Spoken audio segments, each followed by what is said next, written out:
Falar para existir. Hebun. Chinton. غرك نتيل. Speak to exist. Parler pour exister. Bonjour à tous, bienvenue dans notre podcast Parler pour exister. Nous allons réaliser plusieurs émissions sur l'éco-citoyenneté, agir pour protéger la planète. Nous sommes des stagiaires FLE de ESRP de Sillery. Je me présente, je m'appelle Uriette. Je me présente, je m'appelle Mamadou. Je me présente, je m'appelle Depa. Je me présente, je m'appelle Bakhit Saleh. Je m'appelle Warsan Hussein. Je me présente, je m'appelle Fodie Kanouté. Bonjour, je me présente Amar. Bonjour, je m'appelle Aruna. Avant de commencer, je vais vous donner la définition de l'éco-citoyenneté. Alors, la terre nous nourrit. Nous, citoyens, nous devons donc la protéger. Nous devons aussi protéger l'environnement. Pour cela, il faut changer nos comportements et nos habitudes au quotidien. Donc, être un éco-citoyen, c'est adapter son mode de vie au respecter respecte l'environnement.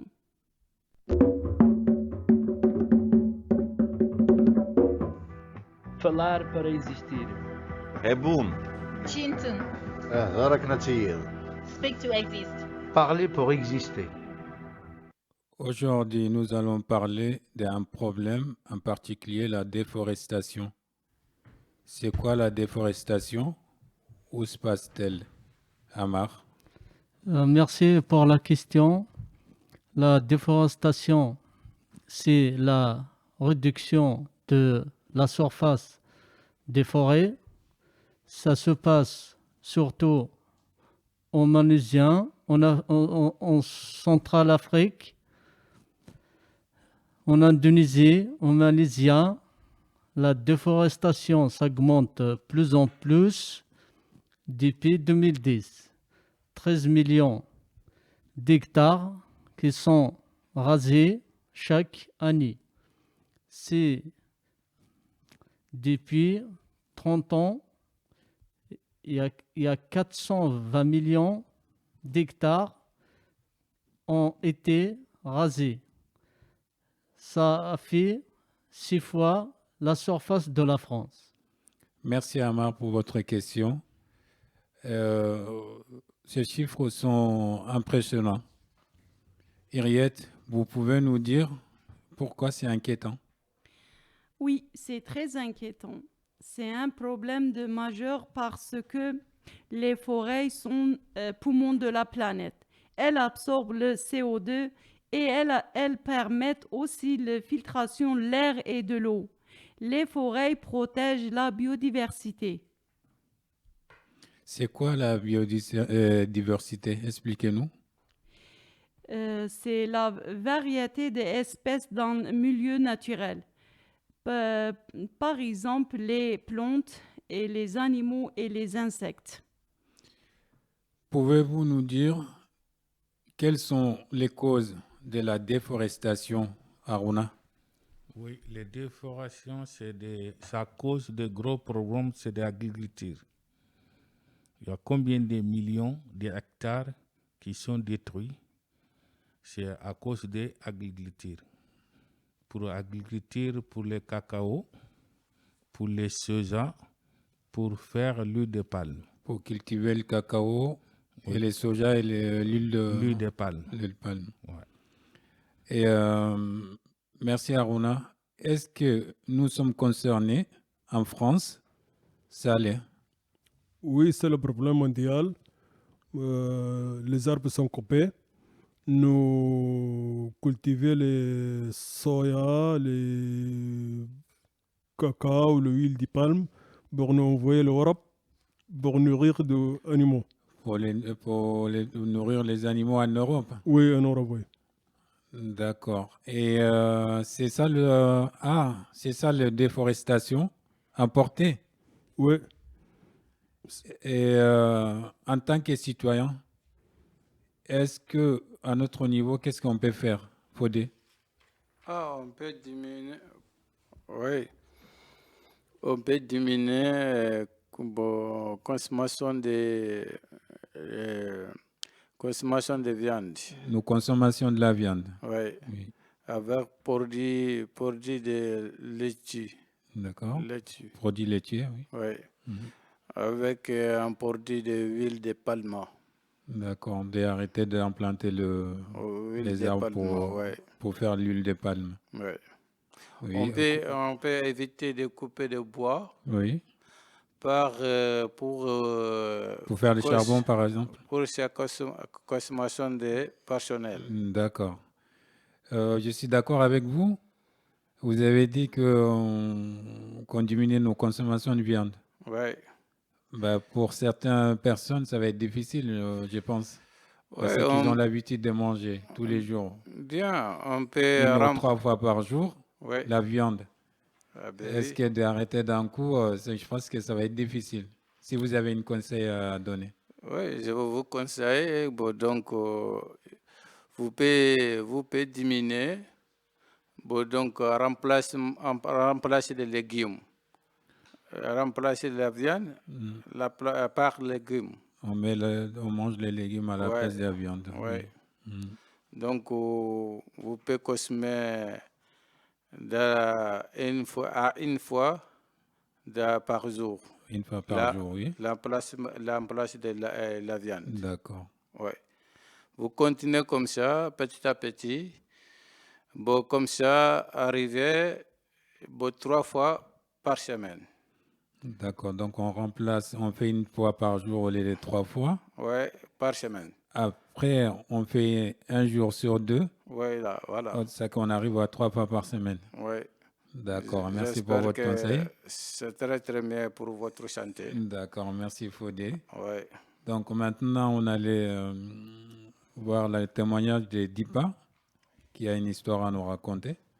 Donc, Dipa, vous pouvez nous dire votre histoire, votre témoignage, s'il vous plaît. Merci pour la question.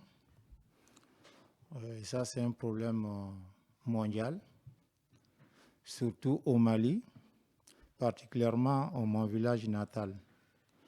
Si je dis mon village natal, c'est le village comme Cercle, qui s'appelle Cercle de Djema. Alors, la déforestation commence à se développer là-bas. Ils ont amené 3 pratiques qui ont fait que nos forêts sont déforées. Oui. Bon, les 3 pratiques, c'est quoi? Il y en a qui coupent le bois pour aller vendre. Oui. Et ceux qui coupent pour faire leur champ aussi. Et le berger aussi.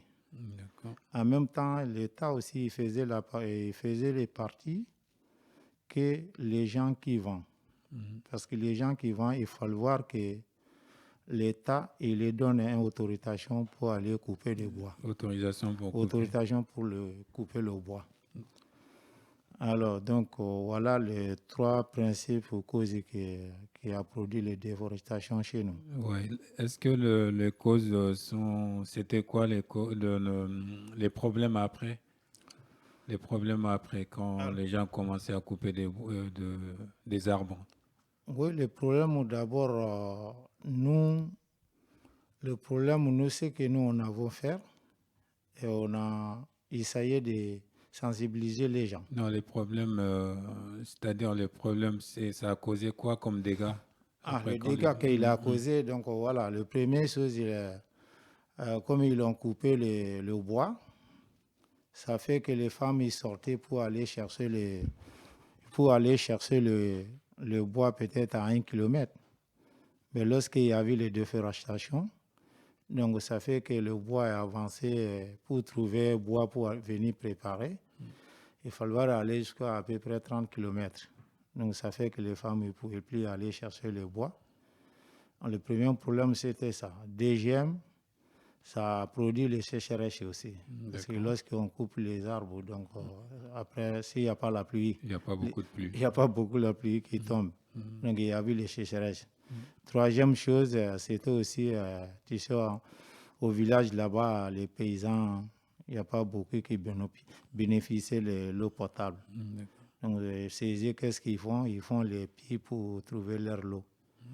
Donc, l'eau, avant, on creuse 3 diamètres, tu peux trouver l'eau. Eh bien, ça faisait que aussi, il peut creuser jusqu'à 30 mètres de diamètre, qu'ils n'ont pas d'eau. Donc, pour arrêter ça, qu'est-ce que vous avez mis en place? Alors, pour arrêter, il va falloir qu'on s'est mis avec l'État. Donc, le cercle a réuni toutes les communes. Oui. Alors, on s'est mis avec l'État. La première chose, il va falloir que l'État arrête de donner le papier autorisation pour couper le bois. Le deuxième, pour les paysans, il va falloir mettre une loi, un texte, quoi. Quand je dis les lois, un texte, une amende, quoi. Avant la loi, vous avez essayé de sensibiliser les gens? On a sensibilisé les gens, mais il y en a qui ont compris, il y en a qui n'ont pas compris. D'accord. C'est à partir de là qu'on s'est rassemblés pour se mettre avec l'État. L'État, il nous a créé un service qu'on appelle les eaux-forêts.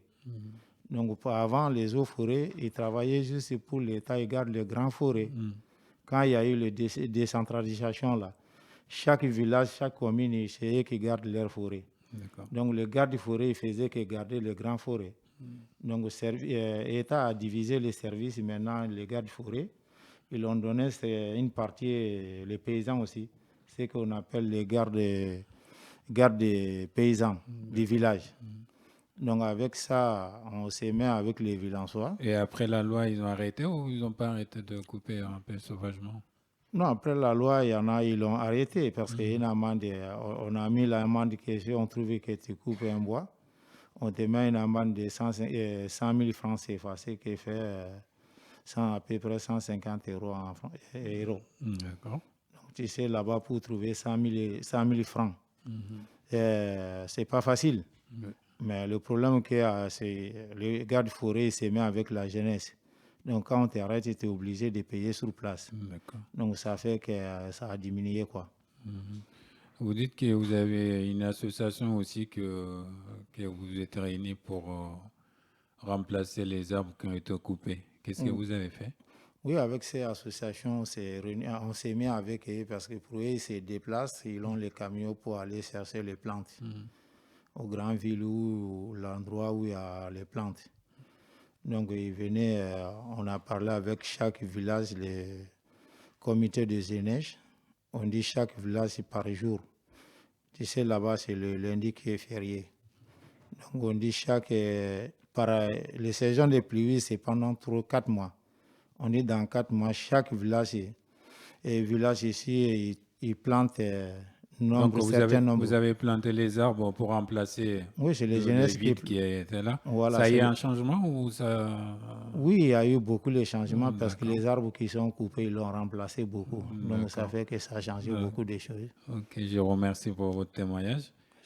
Donc, je veux me diriger vers Orsal. Orsal, en Somalie, est-ce que les gens coupaient les arbres aussi pour avant? Pour faire quoi avec? La forêt, le couper des arbres. Oui. Parce que la meuble, oui. Comment ça s'appelle? La mobile, la table, la chaise. Oui, des tables et chaises. Oui, pour faire des meubles et des tables. Oui, la charbon. Oui, des charbons. Oui. L'arrêté, le gouvernement. Donc, maintenant, ici, le gouvernement a fait une loi pour arrêter ça. Oui, c'est arrêté le gouvernement. Oui. Parce que toutes les personnes manifestants. Les gens manifestaient. Oui, manifestants. Et ça, il y avait des problèmes par rapport à ça? Est-ce que c'était quoi les problèmes quand ils coupaient des arbres? Le problème, c'est chaud. Oui, il faisait chaud. Oui, c'est chaud de soleil. Oui. Il n'y a pas de pluie. Il n'y a pas de pluie non plus. Oui, les oiseaux. Les oiseaux. Oui, dinosaures. Comment ça s'appelle? Les oiseaux. Oui. Tous les tous Les animaux. les aliments. Les animaux, ils n'avaient pas quoi manger. Oui, ils n'ont pas de manger. D'accord. Et Ok. Merci beaucoup. Merci. Racine. Merci pour votre témoignage. Merci. Donc, Saleh, Oui.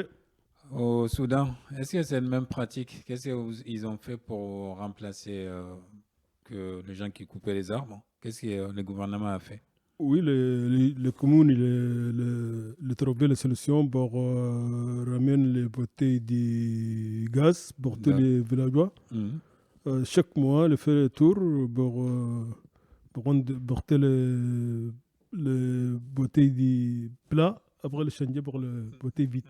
D'accord. Comme ça, les diminuer pour couper les arbres avec pour faire le charbon. Charbon, d'accord. C'est-à-dire que chaque mois, on donnait des bouteilles de gaz aux paysans pour éviter de couper des arbres. Voilà, c'est ça. Oui. D'accord, ça a diminué le couper. Pour le village, oui. D'accord. Merci beaucoup pour votre témoignage. Donc, c'est un premier, monsieur. Merci d'avoir écouté. Et merci encore. À bientôt. D'accord, merci beaucoup. Merci beaucoup. À bientôt. Merci beaucoup. À bientôt.